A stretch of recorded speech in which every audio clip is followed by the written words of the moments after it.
এবার ঘরটা ঝাড় দেওয়া হয়ে গেছে। এবার সকালে বাচ্চারা পড়তে গেছে, তাই তাদের জন্য কফি বানিয়েছে, সেই বাসনগুলো একটু ধুয়ে নিচ্ছি।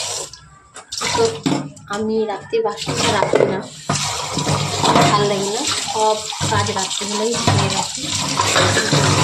সকালবেলা দুধ খেলে বললাম মা কিছু খেয়ে যাবো, বললাম হ্যাঁ দাদা কফিটা, তাই ঘুমিয়েছে করতে বানিয়ে দেবো। এই বেরিয়ে গেলো, ওই বাসনটা একটু ধোয়া হয়ে গেলে তারপরে ঘরটা মুছবো।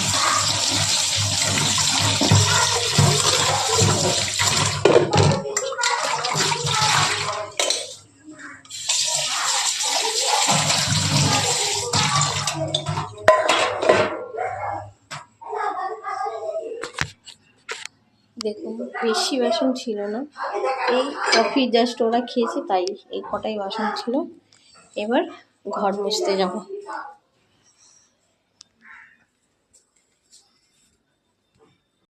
দেখুন বন্ধুরা, কত বাজারে গিয়ে কত রকমের সবজি এনেছে।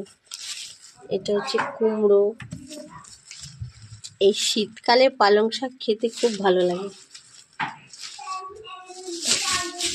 এটা আছে, এটা দিয়ে শিম বাটা করব। মূলো, বেগুন, আর বাচ্চাদের খাবারও এনেছি। এই যে কচুরি, এটা তরকারি। আজকে কি রান্না করব পরে সব দেখাবো তোমাদের। গুড মর্নিং বন্ধুরা, আজকে আমাদের ছুটি আছে, তাই তোমাদের সাথে তো রান্না কিংবা নাচের ভিডিও, গানের ভিডিও শেয়ার করি। আজকে ভাবছি একটুখানি সংসারে যে কাজগুলো করব সেগুলো যদি শেয়ার করি, তাই তোমাদের কাছে নিয়ে এসে যেটুকুনি পারবো সেটুকুনি শেয়ারটা করব। দেখুন সকাল সকাল দুই ছেলে পড়তে চলে গেছে, আমার বর বাজারে গেছে, আমি ঘরে বাসি কাজটা সেরে নিই, বিছানা ঝেড়ে নিই।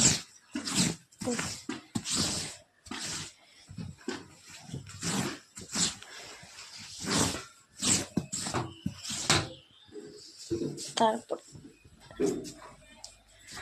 ঘরটা ঝাড় দিয়ে ফেলি।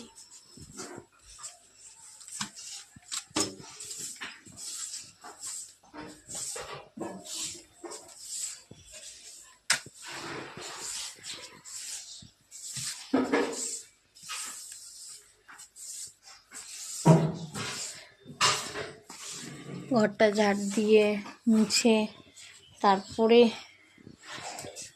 বাজার আনবে।